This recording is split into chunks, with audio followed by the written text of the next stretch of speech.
I should say, while I'm the person that gets to come up here and give this talk, this was not a one-man job. The way funding cycles and stuff work, I think we had about 5 or 6 weeks between project initiation and when PTAC needed a draft report. So a lot of my colleagues really buckled down and worked hard on different parts of this project and put it all together and were able to get it done in time. So I would really like to thank all my coworkers there. So what we're looking at here is, and this is sort of very preliminary, I guess call it a feasibility study, and looking at, can we treat saline water for storage in earthen reservoirs?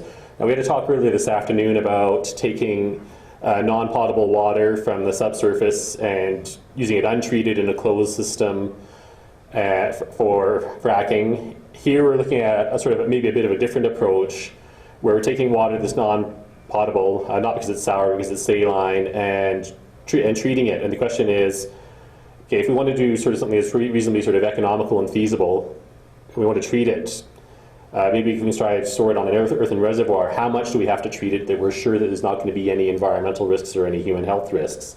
So really we're trying to develop some sort of risk-based criteria for how much we have to treat it. And for purposes of this sort of little pilot study or feasibility study, we were focusing on the Pipestone and Gordondale areas of Alberta.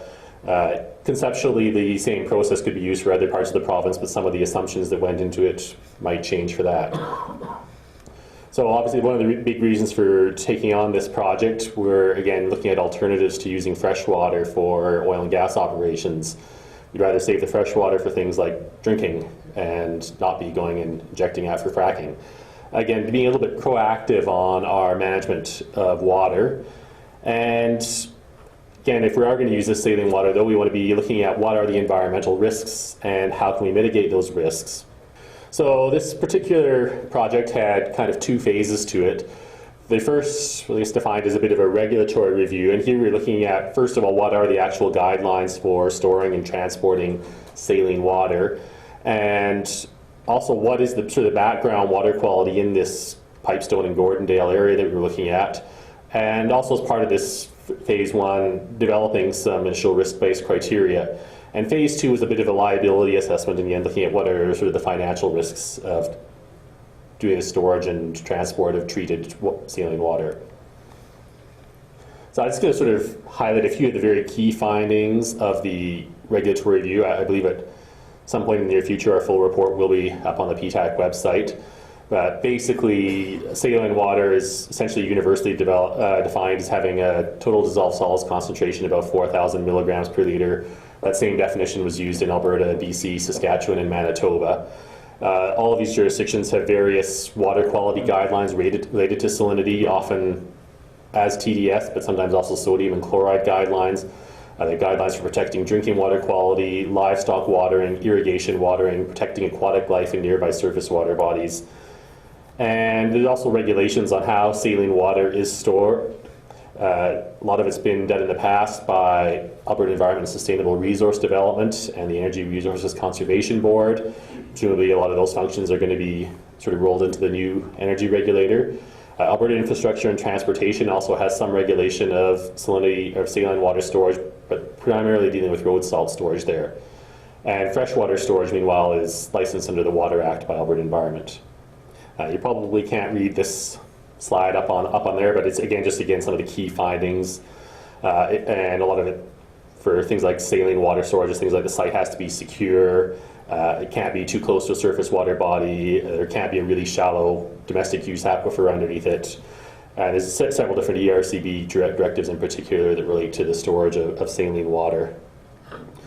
As I said, we also did a little bit of a review of what is the background groundwater quality in these areas. We looked at both the sort of the shallow surface material and also the bedrock water quality. We found a fair amount of data for the Pipestone area. We only found 1 well in the Gordondale area, and that was below the base of groundwater protection, so couldn't get anything meaningful in terms of background water quality in the Gordondale area. So for, again, purposes of this study, we just used the data from the Pipestone area. Bedrock wells were typically screened anywhere from 29 to 159 meters deep, and again we've got TDS on the order of about 1,000 milligrams per liter there. And the drift material wells were anywhere from sort of 9 to 61 meters deep. and the TDS was a little bit higher there, probably around 1,400 milligrams per liter. But the background water quality in this area, both the drift material and the bedrock, is generally considered to be potable. So for developing our risk-based criteria, we looked at 2 different scenarios. In the Gordondale, we were looking at potentially storing up to 50,000 meter cubed of water in an earthen reservoir. The untreated water that you were looking at had a TDS of 20,000 ppm. Obviously, that's not what they wanted to be storing in this earthen reservoir. This is the pre-treatment, and we're looking at how much do we have to treat this water. In the Pipestone area, we were looking at a reservoir up to 15,000 meters cubed of water. In that case, the untreated source water had a TDS of around 2,000 ppm.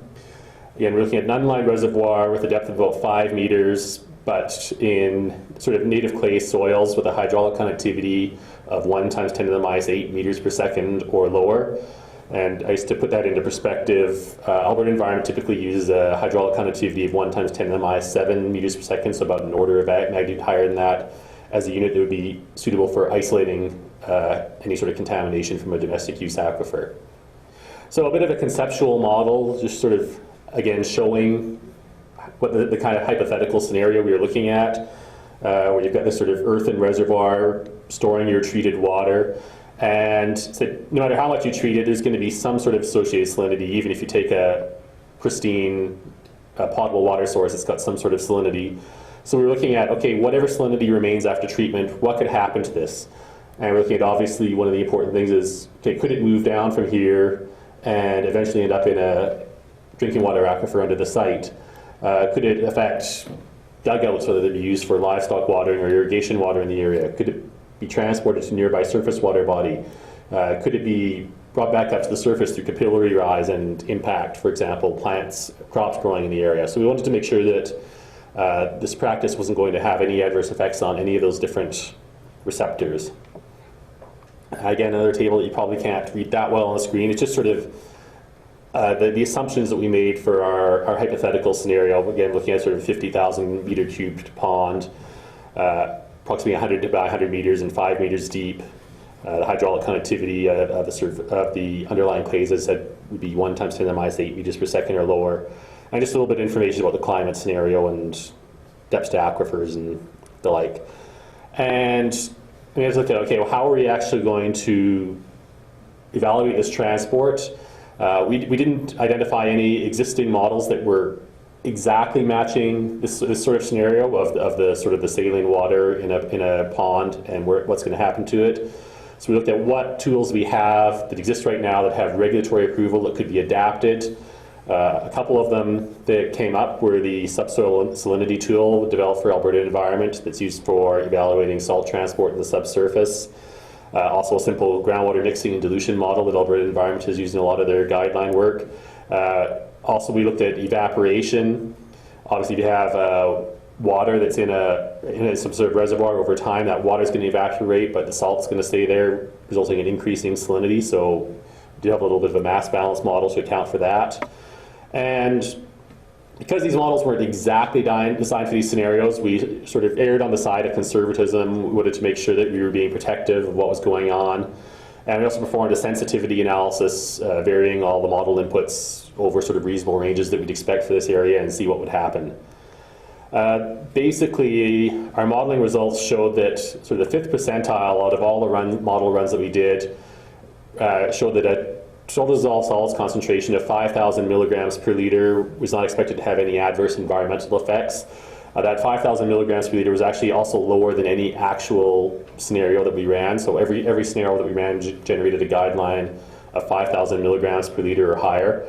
A lot of these models, the outputs were actually in chloride concentrations, but we used, again, data for the area on relationships between chloride and TDS just to sort of convert everything to a common form for presentation.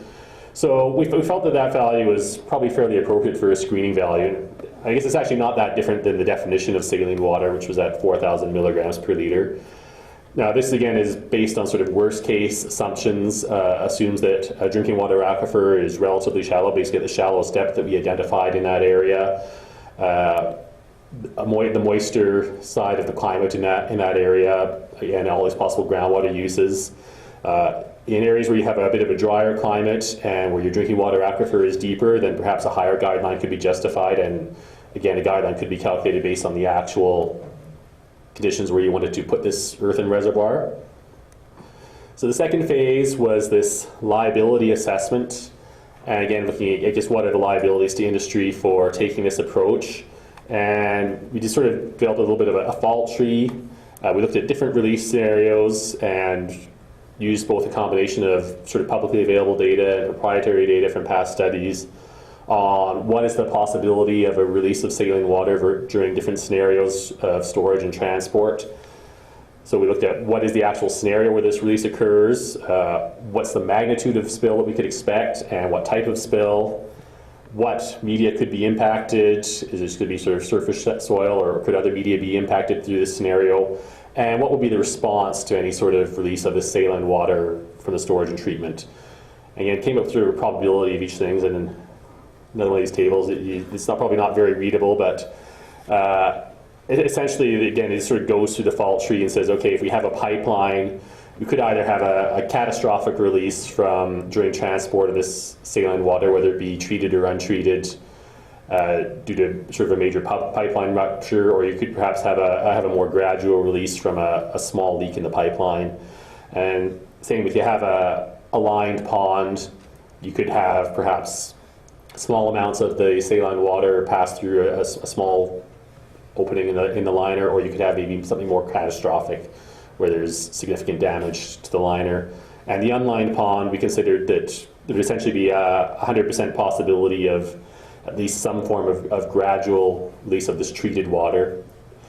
And again, obviously you only want to be using treated water in an unlined pond. And again, some possibility of a catastrophic, maybe your pond overflows and water is released to the environment that way. And basically for each of these scenarios, we looked at the probabilities, we also looked at the costs of remediating, and basically came up with costs for transporting and storing both treated and untreated water in saline and in lined and unlined ponds and in pipelines. And basically the overall conclusions were that, again, 5,000 milligrams per liter of total dissolved solid were not expected to result in any sort of adverse effects. The liability analysis showed that liability is probably higher with an unlined pond than a lined pond, just because, again, you don't have that liner for that extra protection.